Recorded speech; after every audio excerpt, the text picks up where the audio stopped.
نحمدہ ونصلی ونسلم علی رسولہ الکریم اما بعد فاعوذ باللہ من الشیطان الرجیم بسم اللہ الرحمن الرحیم هو الذی ارسل رسولہ بالہدی ودین الحق لیظہرہ علی الدین کلہ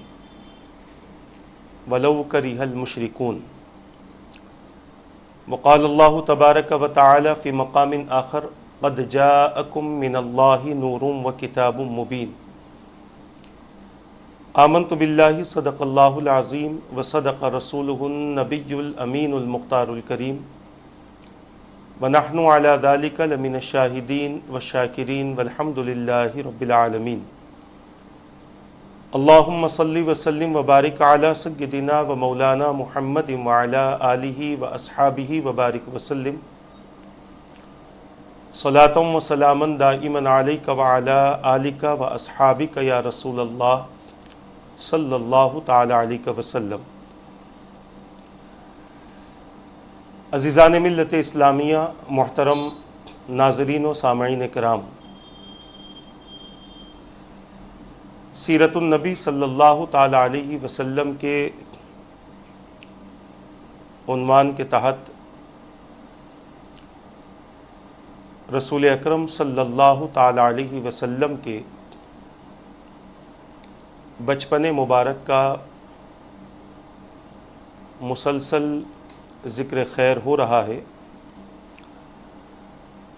سابقہ نشست میں حضور اکرم صلی اللہ تعالی علیہ وسلم کے بچپن مبارک کے اس عظیم پہلو کا تذکرہ کیا گیا جس کا تعلق آپ کی والدہ ماجدہ سے ہے، جو سفر آپ نے آپ کی والدہ ماجدہ کے ساتھ اپنے والد ماجد کی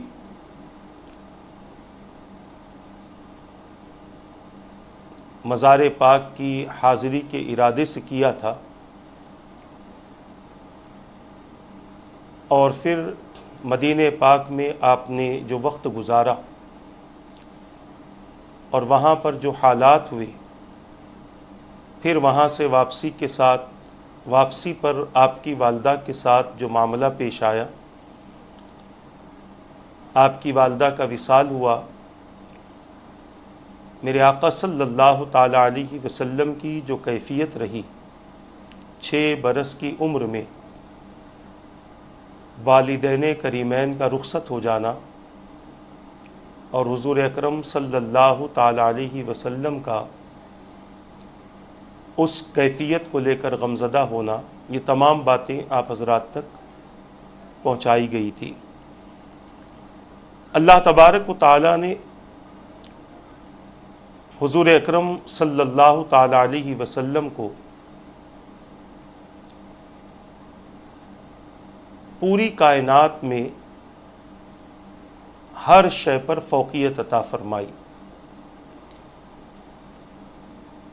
رسول اکرم صلی اللہ تعالی علیہ وسلم کی عادات مبارکہ کی بات کریں تو وہ بے مثال تھی۔ آپ کے اخلاق کریمہ بے مثال، آپ کے معاملات، آپ صلی اللہ تعالی علیہ وسلم کی پوری حیات مبارکہ کو اللہ تبارک و تعالی نے اتنی خوبیوں والا رکھا کہ ایسی خوبیاں اور ایسی حیات مبارکہ پوری تاریخ میں حضور اکرم صلی اللہ تعالی علیہ وسلم کے علاوہ کسی اور کی نہیں ملتی۔ چونکہ رسول اکرم صلی اللہ تعالی علیہ وسلم کی مبارک زندگی کو قیامت تک کے لیے بہترین نمونے کے طور پر پیش ہونا تھا، حضور کی ذات مبارکہ کو بہترین آئیڈیل بنانا تھا، اسی لیے اللہ تبارک و تعالیٰ نے حضور اکرم صلی اللہ تعالی علیہ وسلم کی پوری حیات مبارکہ کو خوبیوں سے بھرپور فرما دیا، تاکہ اگر کوئی بندہ اپنی زندگی کو بہتر اور اچھی بنانا چاہتا ہے اور اچھی زندگی گزارنا چاہتا ہے تو وہ رسول اکرم صلی اللہ تعالی علیہ وسلم کی سیرت مبارکہ کے ذریعے اپنی زندگی کو بہتر اور اچھی بنائے۔ اور ہر انسان اپنے ذہن میں یہ بات رکھ لے کہ امتی حضور اکرم صلی اللہ تعالی علیہ وسلم کے طریقے کو اپنا کر دنیا و آخرت کی کامیابی تو حاصل کر سکتا ہے، مگر وہ کتنا بھی اچھے سے اچھا عمل کر لے، کتنی بھی اچھی سے اچھی عبادت کر لے، کتنا ہی حسین و جمیل کیوں نہ ہو، عادتیں کتنی ہی اچھی کیوں نہ ہو، شب و روز کے معاملات کتنے ہی اچھے کیوں نہ ہو، علم کتنا ہی زیادہ کیوں نہ ہو، مگر کسی بھی خوبی میں وہ حضور اکرم صلی اللہ تعالی علیہ وسلم کی برابری نہیں کر سکتا۔ اگر کوئی شخص کسی کے علم کو، کسی عمل کو، کسی خوبی کو، کسی حسن کو معاذ اللہ حضور اکرم صلی اللہ تعالی علیہ وسلم کے برابر قرار دے، وہ ایسا شخص اللہ تبارک و تعالیٰ کے یہاں حضور اکرم صلی اللہ تعالی علیہ وسلم کا گستاخ ہے، اور رسول اکرم صلی اللہ تعالی علیہ وسلم کی ذات کا مذاق اڑانے والا ہے۔ اکابرین نے حضور اکرم صلی اللہ تعالی علیہ وسلم کی جن خوبیوں کا بھی تذکرہ فرمایا، اس کی صرف اور صرف وجہ یہ رہی کہ امتی حضور کے طریقے سے واقف ہو اور حضور اکرم صلی اللہ تعالی علیہ وسلم کو اپنا راہبر و رہنما بنا کر اپنی زندگیوں میں ان خوبیوں کو پیدا کرے تاکہ اس کے عمل سے لوگوں تک اسلام کی خوبیاں اور اچھائیاں پہنچ سکے، اور لوگوں کے ذہن میں یہ بات آ جائے کہ اسلام بڑا خوبیوں والا مذہب ہے، اچھائیوں والا مذہب ہے، اچھی تعلیم اور اچھی تربیت دینے والا مذہب ہے۔ بہت سارے افراد مغالطے کا شکار ہوئے حضور اکرم صلی اللہ تعالی علیہ وسلم کی ذات اور شخصیت کے معاملے میں۔ قرآن میں صرف اتنا پڑھا کہ حضور بشر ہیں، اس کے آگے کچھ نہ پڑھا کہ اس بشر پر وحی بھی کی جاتی ہے، اللہ تبارک و تعالیٰ کی طرف سے پیغام بھی آتا ہے، لہٰذا ان کی ظاہری حیت کو دیکھ کر کبھی بھی اپنی ذات کو ان کے برابر نہ سمجھنا، بلکہ ان کے اندر بہت ساری خوبیاں ہیں، اور ان میں ایک بڑی خوبی یہ ہے کہ اللہ تبارک و تعالیٰ کی طرف سے ان پر وحی نازل ہوتی ہے۔ اور یہ بھی سوچنا چاہیے کہ کس عالم میں اور کن وجوہات میں اللہ تبارک و تعالیٰ نے قرآن کریم کی ان آیتوں کو نازل فرمایا جس میں رسول اکرم صلی اللہ تعالی علیہ وسلم کی بشریت کے تذکرے کے ساتھ ساتھ اللہ تبارک و تعالیٰ نے بعض ایسی باتیں بھی بیان فرمائی جو رسول اکرم صلی اللہ تعالی علیہ وسلم کی شایان شان بھی ہے، اور اس کی وجہ سے میرے آقا صلی اللہ تعالی علیہ وسلم کے نہ تصرفات کا انکار ہوتا ہے، نہ اختیارات کا، نہ کمالات و معجزات کا انکار ہوتا ہے۔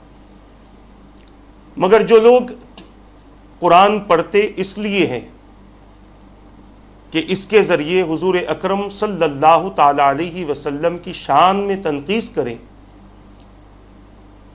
حضور کی ذات میں عیب تلاش کریں معاذ اللہ، حضور کے اختیارات و کمالات کو غیر غلط ثابت کرنے کی کوشش کریں،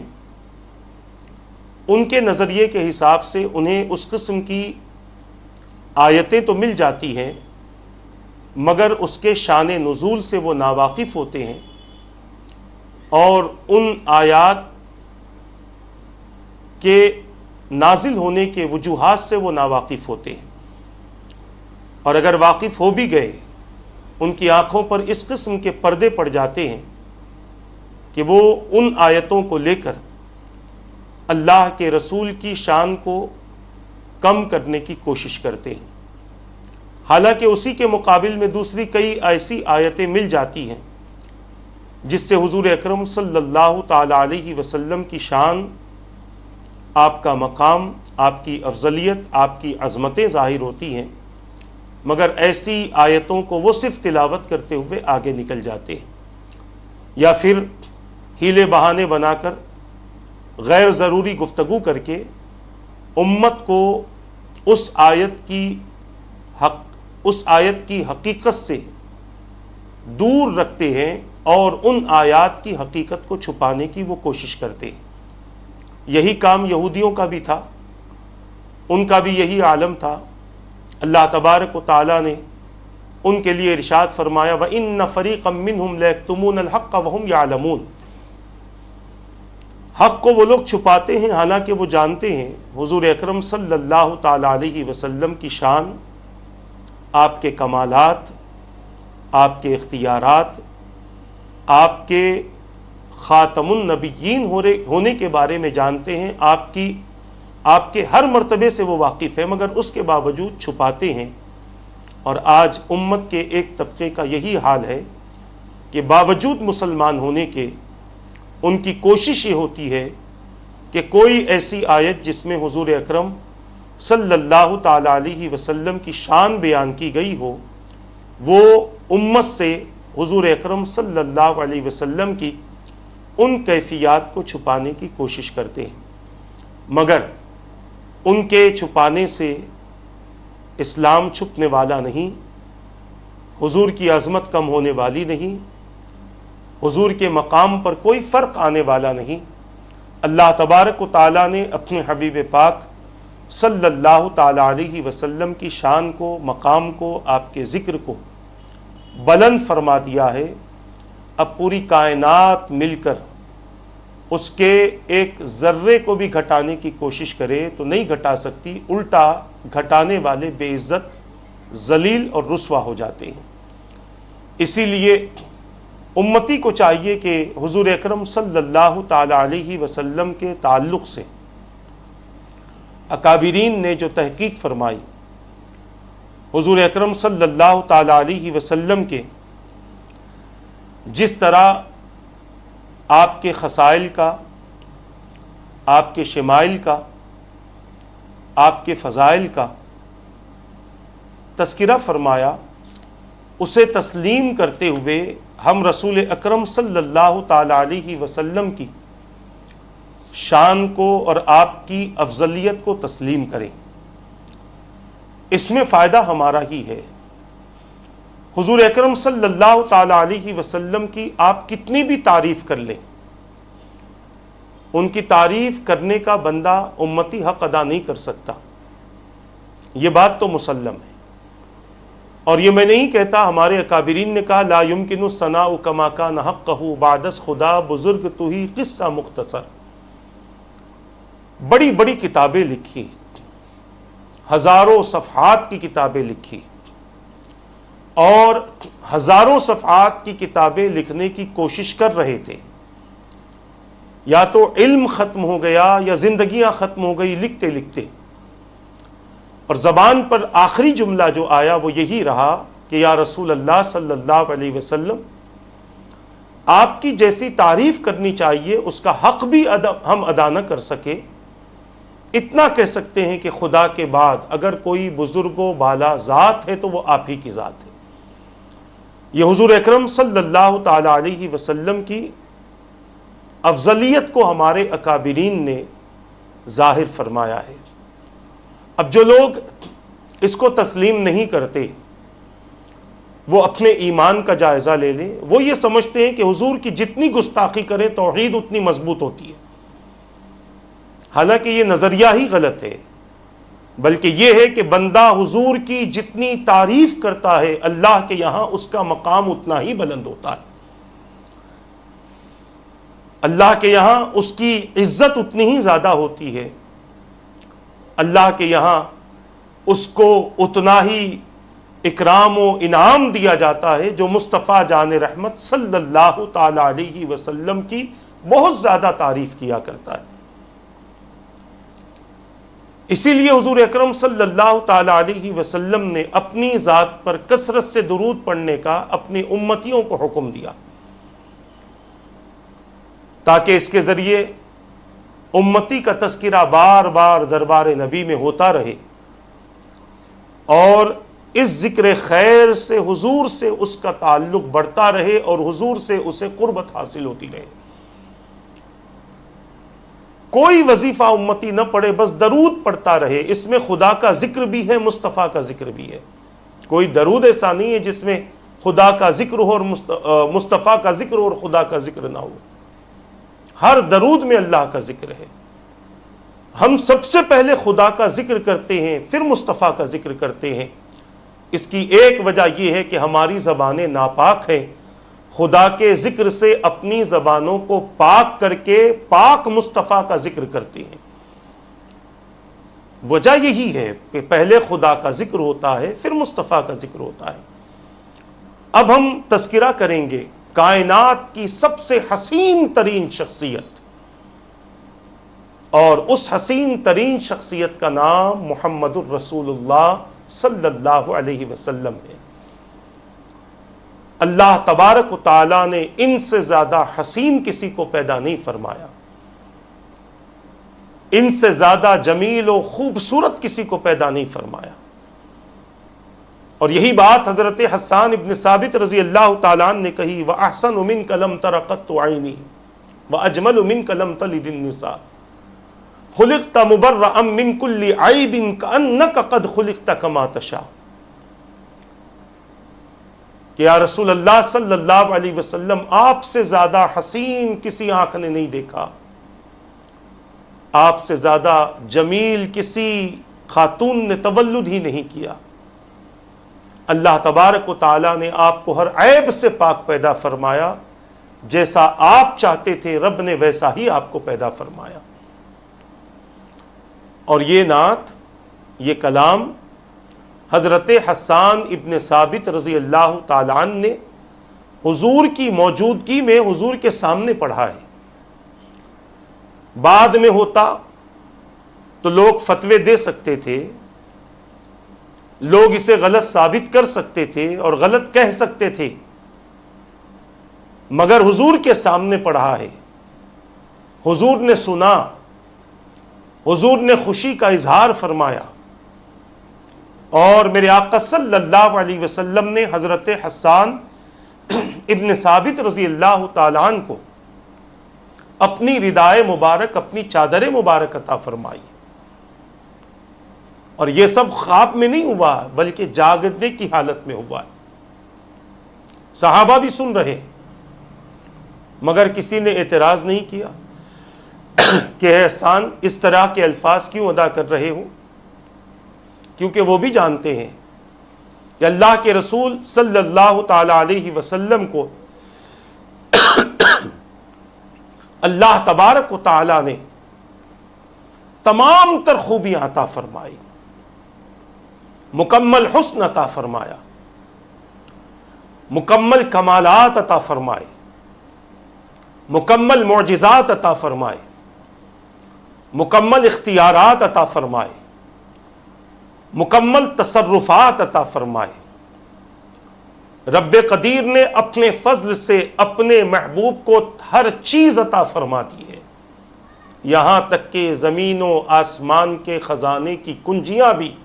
اللہ تبارک و تعالیٰ نے اپنے حبیب کو عطا فرمائی، علم ما کانا وما یکون بھی اپنے حبیب کو عطا فرمایا۔ دنیا کا کوئی فرد کسی بھی معاملے میں میرے مصطفیٰ سے افضل، میرے مصطفیٰ سے اعلیٰ ہو ہی نہیں سکتا، اور میرے مصطفیٰ جیسا نہیں ہو سکتا۔ قوت و طاقت کی بات کریں تو اللہ تبارک و تعالیٰ نے پوری کائنات میں سب سے زیادہ قوت میرے آقا کو عطا فرمائی۔ پچھلی حدیثیں آپ نے سنی ہوں گی، پچھلی نشستیں آپ کے ذہن میں ہوں گی کہ میرے آقا صلی اللہ تعالی علیہ وسلم کی قوت اور طاقت یہ ہے کہ کائنات کی قوت و طاقت کو اور پوری کائنات کو ترازو کے ایک پلڑے میں رکھ دیا جائے، اور میرے آقا صلی اللہ تعالی علیہ وسلم کی ذات مبارکہ کو ایک پلڑے میں رکھ دیا جائے تو حضور کا پلڑا بھاری ہوگا۔ کیوں؟ یہ اللہ کے محبوب ہیں، اللہ کے مقبول ہیں، اللہ کے پسندیدہ برگزیدہ رسول ہیں، وہ رسول ہیں جن کا ذکر خدا کے ذکر کے ساتھ ہوتا ہے، وہ رسول ہیں جن کی اطاعت خدا کی اطاعت کا مرتبہ رکھتی ہے، وہ رسول ہیں کہ جن کی اطاعت سے خدا کی رحمتیں نازل ہوتی ہیں، جن کی اطاعت سے اللہ تبارک و تعالی اپنے بندوں کو کامیابی کامرانی سے سرفراز فرماتا ہے، وہ رسول ہیں۔ مصطفیٰ جان رحمت صلی اللہ تعالی علیہ وسلم کی اگر ہم بات کریں تو یہ کہہ سکتے ہیں کہ اللہ تبارک و تعالی نے کائنات میں حضور اکرم صلی اللہ تعالی علیہ وسلم جیسا نہ پہلے پیدا فرمایا، نہ بعد میں کبھی میرے آقا صلی اللہ علیہ وسلم جیسا کوئی ہو سکتا ہے، کیونکہ وہ اللہ کے محبوب ہیں، برگزیدہ رسول ہیں۔ اللہ تبارک و تعالی نے انہیں تمام تر خوبیاں عطا فرمائی، اور پوری کائنات کا حسن حضور اکرم صلی اللہ تعالی علیہ وسلم کی حسن مبارک کے سامنے قطرے کی حیثیت رکھتا ہے۔ میرے آقا کا حسن مبارک ایک بہت بڑا سمندر ہے، انشاءاللہ ہم اس کی بڑی تفصیل بیان کریں گے کہ رب قدیر نے حضور اکرم صلی اللہ تعالی علیہ وسلم کے وجود مبارک میں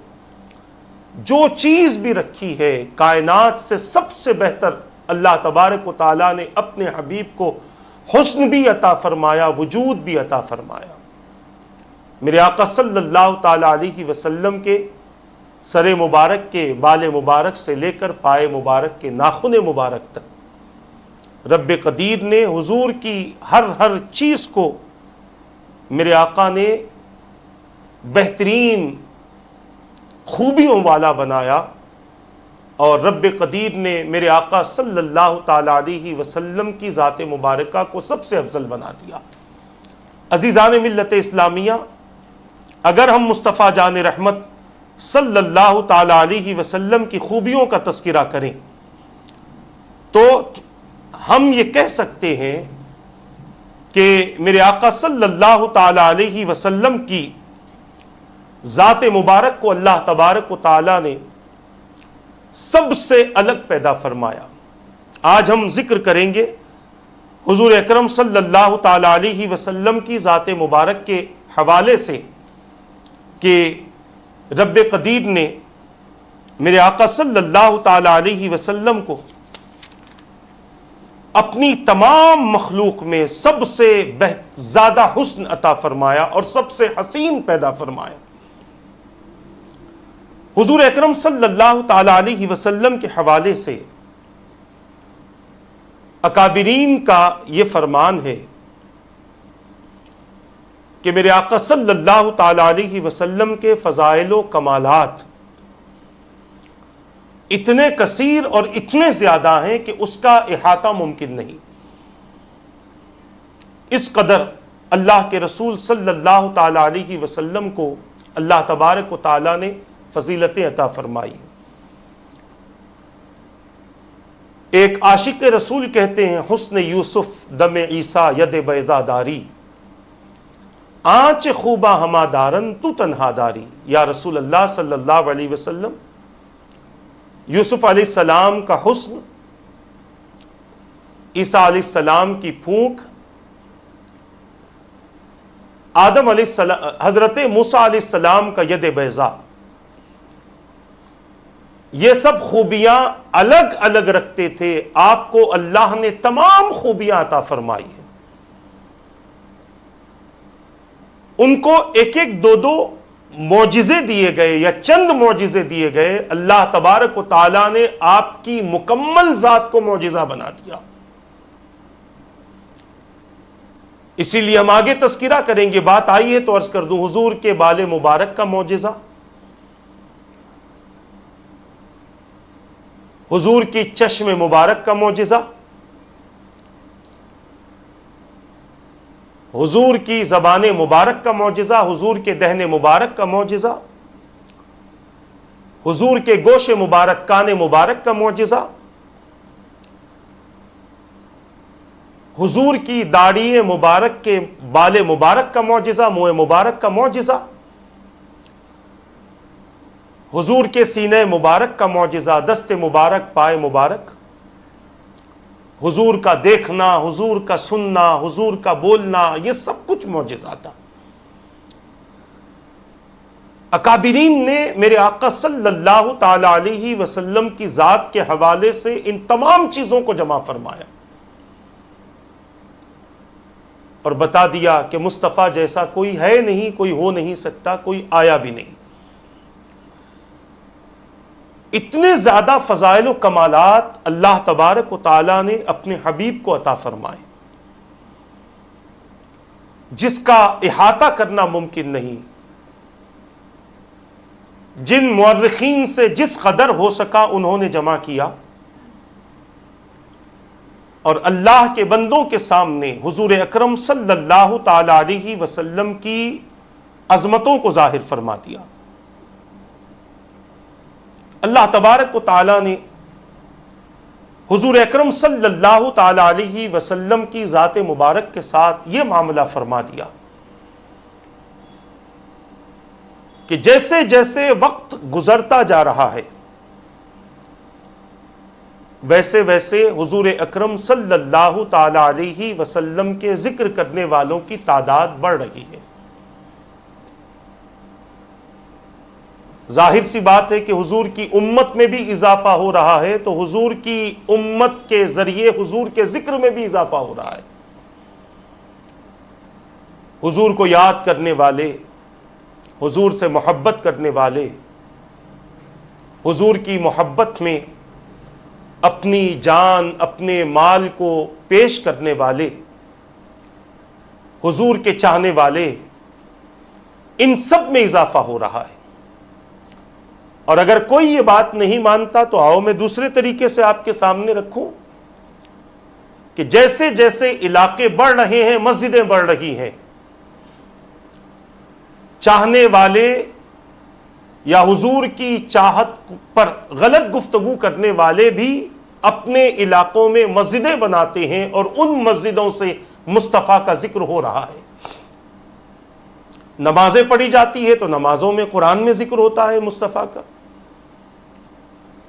نمازوں میں جو ادائیں ہو رہی ہیں ان اداؤں سے مصطفیٰ کا تذکرہ ہو رہا ہے. نمازوں میں جو تشہد پڑھا جاتا ہے اس تشہد میں مصطفیٰ کا تذکرہ ہو رہا ہے. نمازوں میں جو درود پڑھا جاتا ہے اس درود میں مصطفیٰ کا تذکرہ ہو رہا ہے. تو پتہ یہ چلا کہ چاہ کر نہ چاہ کر بھی رسول اکرم صلی اللہ علیہ وسلم کا ذکر خیر ہو ہی رہا ہے.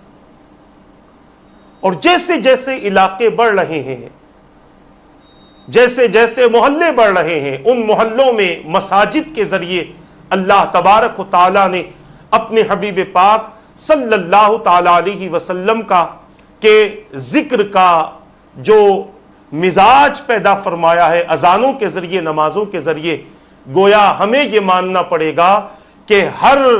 پچھلی گھڑی سے آنے والی گھڑی میں میرے آقا صلی اللہ تعالی علیہ وسلم کے ذکر خیر میں اضافہ ہی ہو رہا ہے. اور یہ میری سوچ سے میں عرض کروں، اسی لیے رب نے فرمایا وَلَلْآخِرَةُ خَيْرٌ لَكَ مِنَ الْأُولَىٰ، آپ کے لیے بات کی ہر گھڑی سابقہ گھڑی سے بہتر ہوگی۔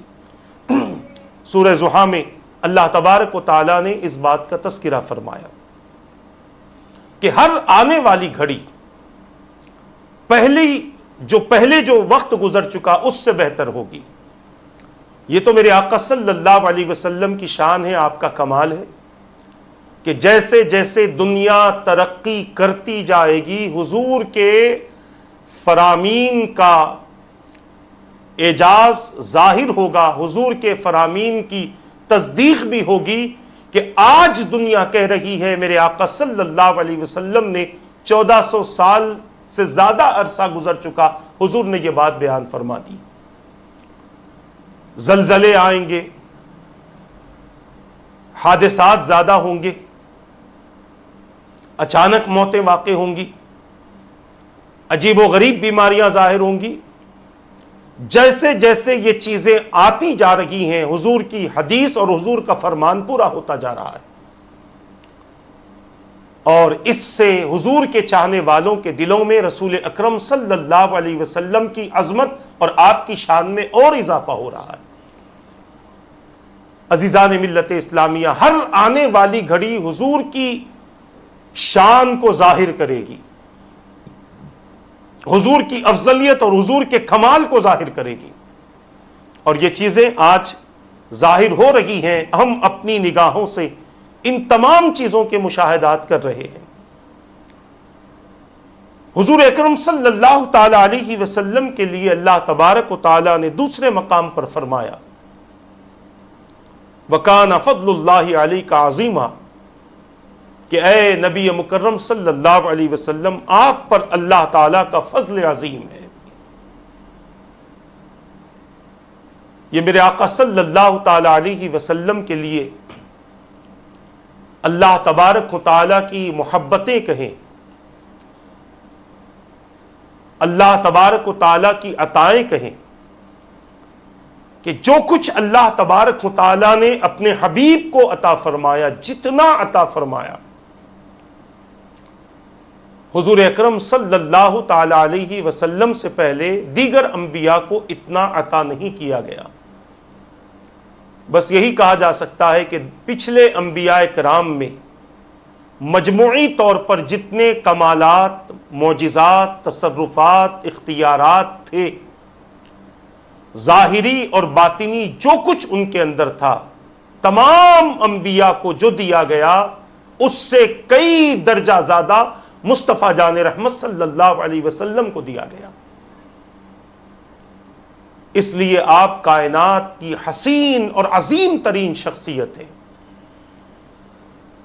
اللہ نے اپنے حبیب کو جو فضل عطا فرمایا وہ بھی عظیم عطا فرمایا۔ اللہ تبارک و تعالیٰ نے قرآن مقدس میں دو باتیں بیان فرمائی، ایک قلیل، ایک ہے عظیم۔ قلیل کہتے ہیں تھوڑے کو، اور ہمارے نزدیک جو تھوڑا ہوتا ہے اس کی ایک حد ہوتی ہے۔ کسی کے یہاں تھوڑا اتنا سا ہوتا ہے، کسی کے یہاں اتنا سا، کسی کے یہاں اتنا سا، کسی کے یہاں اتنا سا، کسی کے یہاں اتنا سا، کچھ اور زیادہ، اس کو تھوڑا کہتے ہیں۔ جب ہاتھ پورا کھل گیا تو تھوڑا نہ رہا بلکہ اضافہ بہت زیادہ ہو گیا۔ حضور کو اللہ نے جو کچھ دیا وہ عظیم ہے۔ وَعَلَّمَكَ مَا لَمْ تَكُنْ تَعْلَمْ، آپ کو اللہ نے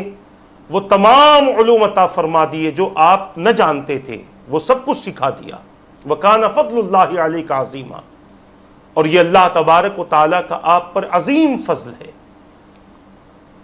دنیا ہم نے دیکھی ہے، اور جتنی دیکھی ہے اسی میں ہم حیرت زدہ ہیں۔ دنیا میں صرف دنیا انسانوں ہی سے آباد نہیں،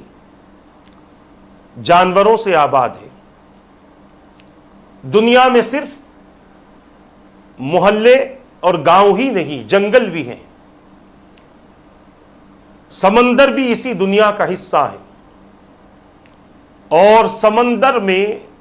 کوئی غوطہ زن جاتا ہے تو وہ سمندر کی تہ تک پہنچنا اس کو مشکل ہوتا ہے، یہ بھی دنیا ہی میں ہے۔ آسمان بھی دنیا ہی میں ہے، پوری کائنات دنیا کا ایک حصہ ہے اور دنیا ہے، اور اس طرح اللہ تبارک و تعالیٰ نے 18,000 عالم پیدا فرمائے ہیں۔ ایک عالم یہ ہماری دنیا ہے، 18,000 عالم اللہ نے پیدا فرمائے، اور پھر اس کے لیے اللہ تبارک و تعالیٰ نے فرما دیا قل متاع الدنیا قلیل، یہ دنیا کی جو زندگی کا ساز و سامان ہے یہ تھوڑا سا ہے، مختصر سا ہے۔ اللہ تبارک و تعالیٰ فرماتا ہے یہ پوری دنیا کا جو سامان ہے وہ قلیل ہے۔ اب آپ اندازہ کریں کہ اللہ تبارک و تعالیٰ نے جسے قلیل فرمایا اس کی حدوں کا ہمیں پتہ نہیں، رب نے جسے عظیم فرمایا ہو اس کی حدوں کا کہاں ہم اندازہ لگا سکتے ہیں؟ جب ہم قلیل ہی کو نہ سمجھ سکے، تھوڑے سے کو نہ سمجھ سکے، تو عظیم کو ہم کیا سمجھ پائیں؟ اور یہ عظیم اللہ تبارک و تعالیٰ نے مصطفیٰ کو عطا فرمایا، اور یہی عظیم اللہ تبارک و تعالیٰ اپنے اور اپنے حبیب کی اطاعت کرنے والے کو فوز عظیم عطا فرماتا ہے، بہت بڑی کامیابی عطا فرماتا ہے۔ اس کامیابی کا بندہ تصور بھی نہیں کر سکتا، اسی لیے رب نے فرمایا کہ خدا کی اور مصطفیٰ کی اطاعت کرو۔ عزیزان ملت اسلامیہ، تو میں یہ عرض کر رہا تھا کہ رب قدیر نے اپنے بندوں کو جو کچھ عطا فرمایا وہ قلیل ہے، مختصر سا ہے، اور اپنے حبیب پاک صلی اللہ تعالی علیہ وسلم کو جو عطا فرمایا وہ عظیم ہے،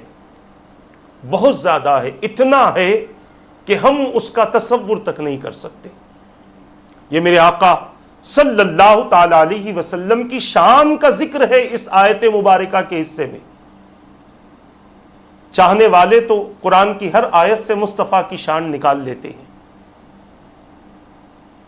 حضور اکرم صلی اللہ علیہ وسلم سے محبت کرنے والے ہر آیت سے مصطفیٰ کی عظمت نکال لیتے ہیں۔ جہنم کی بات ہو تب بھی ہم یہ کہتے ہیں کہ یہ مصطفیٰ کے خوف کا عالم تھا، رسول اکرم صلی اللہ تعالی علیہ وسلم کے خوف کی کیفیات تھی کہ اللہ تبارک و تعالیٰ نے جہنم کا تذکرہ فرمایا تو میرے آقا صلی اللہ تعالی علیہ وسلم نے اس قدر خوف فرمایا، اس قدر اپنے اندر ڈر پیدا فرمایا کہ پوری کائنات میں اپنے دل میں حضور اکرم صلی اللہ تعالی علیہ وسلم جیسا خوف رکھنے والا بھی کوئی نہیں۔ کوئی یہ نہیں کہہ سکتا کہ حضور کی زندگی خوف سے خالی ہے کیونکہ آپ تو اللہ کے محبوب ہیں، نہیں، بلکہ بشریت کے تقاضوں کو پورا کرنا تھا، اللہ کے بندوں کو قرآن کی مکمل تعلیم دینی تھی، تو قرآن کی ایک تعلیم کا حصہ تقویٰ بھی ہے، خوف بھی ہے، اور اس خوبی میں بھی اللہ کے رسول صلی اللہ علیہ وسلم افضل و اعلیٰ ہے۔ کسی کے اندر اتنا خوف پیدا ہو ہی نہیں سکتا جتنا میرے آقا صلی اللہ علیہ وسلم اپنے خدا کا خوف رکھا کرتے تھے اور اپنے خدا کے لیے تقویٰ رکھا کرتے تھے۔ یہ بھی میرے آقا صلی اللہ علیہ وسلم کی خوبی اور کمال ہے۔ تو میں عرض کر رہا تھا کہ چاہنے والے قرآن کی ہر آیت سے حضور اکرم صلی اللہ تعالی علیہ وسلم کی شان کو ظاہر کرتے ہیں۔ اسی لیے تو ام المومنین سے کسی نے پوچھا تھا کہ حضور کے اخلاق کیسے تھے، تو آپ نے فرمایا تو نے قرآن نہیں پڑھا؟ انہوں نے کہا پڑھا ہے، تو آپ نے فرمایا حضور کے اخلاق قرآن تھے، کانا خلق قرآن، ان کے اخلاق قرآن تھے۔ ام المومنین سے زیادہ چاہنے والی حضور اکرم صلی اللہ علیہ وسلم کو کون ہو سکتی ہے؟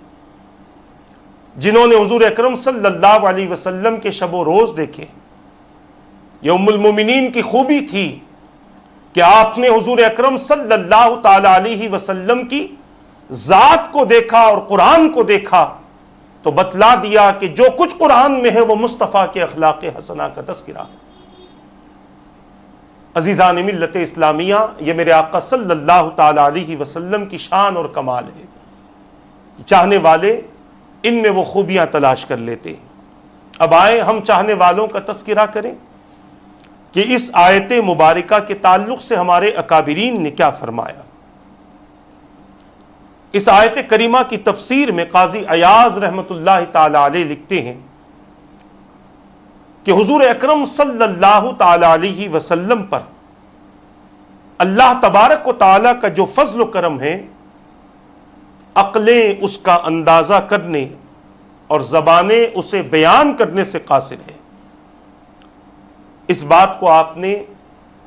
شفا شریف میں جلد 1 میں نقل فرمایا ہے۔ آپ اگر تلاش کرنا چاہیں تو اس میں تلاش کر لیں اور دیکھ لیں کہ حضور اکرم صلی اللہ تعالی علیہ وسلم پر جو اللہ تبارک و تعالی کا فضل ہے، انسان کی عقلیں اس کا اندازہ نہیں کر سکتی اور زبانیں اسے بیان کرنے سے قاصر ہیں۔ کیسی کیسی تعریف حضور کی نہ کی گئی، نثر میں تعریف کی گئی، نعت کے ذریعے حضور کی تعریف کی گئی، حضور کی احادیثیں پیش کی گئی، اس پر تحقیقیں ہوئی اور ان احادیثوں کو اور مضبوط دلیل کے طور پر ثابت کرنے کے لیے قرآن کی آیتیں پیش کی گئی۔ بہت ساری تحقیق ہوئی حضور اکرم صلی اللہ تعالی علیہ وسلم کی ذات مبارکہ پر، مگر پھر یہی رہا کہ انسان اپنی عقل سے مصطفیٰ کے اس کمال کی انتہا تو دور کی بات ہے، ابتدا تک نہ پہنچ سکا جو رسول اکرم صلی اللہ علیہ وسلم کے لیے اللہ تبارک و تعالیٰ نے خاص فرما دیا ہے۔ اور اگر یہ کہوں تو غلط نہ ہوگا، جہاں انسان کی عقل اور انسان کی سوچ ختم ہوتی ہے، وہاں سے مصطفیٰ کی عظمت کا آغاز ہوتا ہے۔ یہی وجہ تھی کہ صحابہ کرام علیہم رضوان نے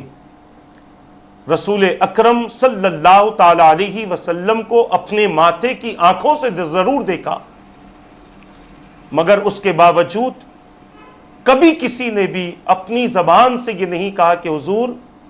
آپ کی زندگی مبارک کو دیکھ کر ہمارا یہ فیصلہ ہوا ہے کہ آپ میں اور ہم میں کوئی فرق نہیں معاذ اللہ۔ جیسے آج 1300 سال بعد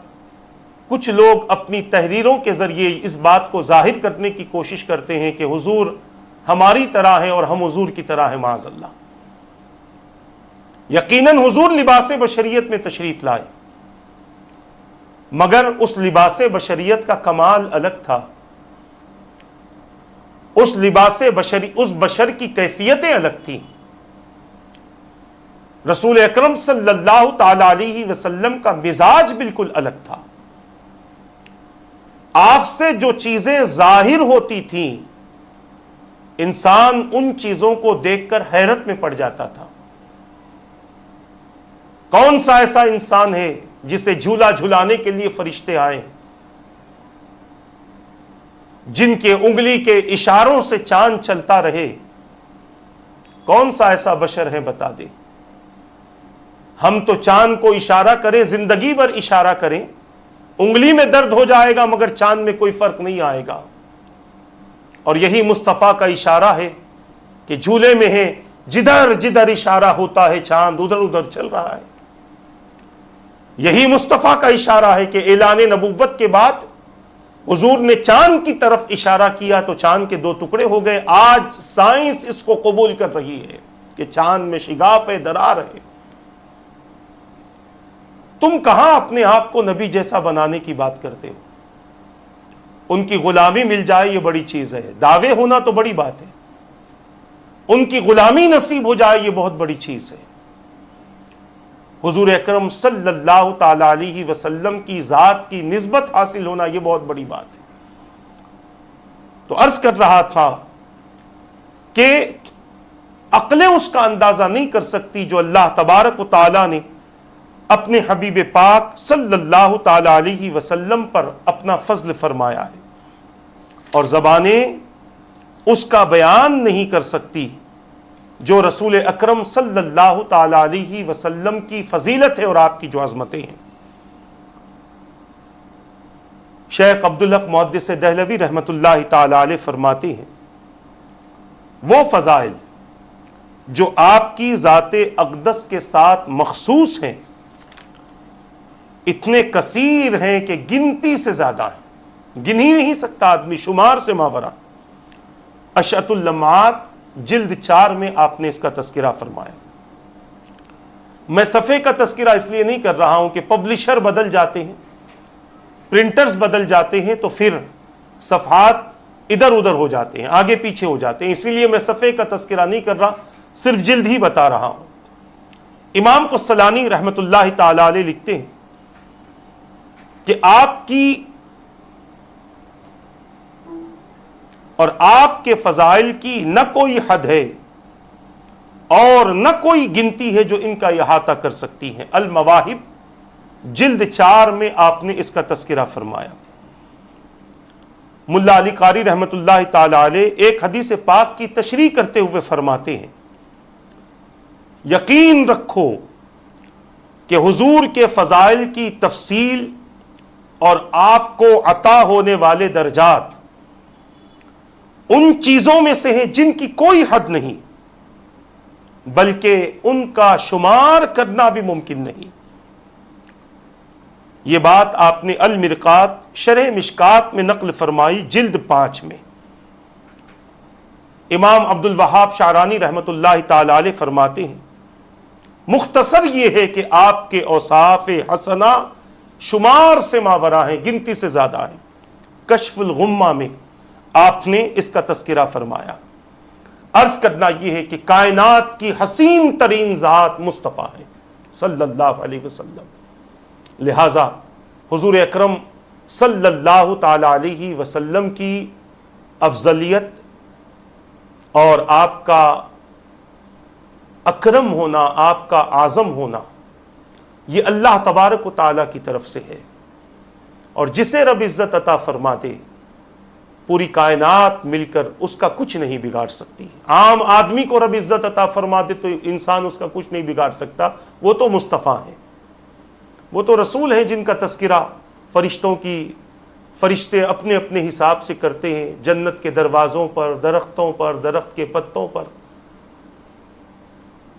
حوروں کی پیشانیوں پر، غلمان کے سینوں پر، عرش اعظم پر، جن کا نام خدا کے نام کے ساتھ لکھا ہو،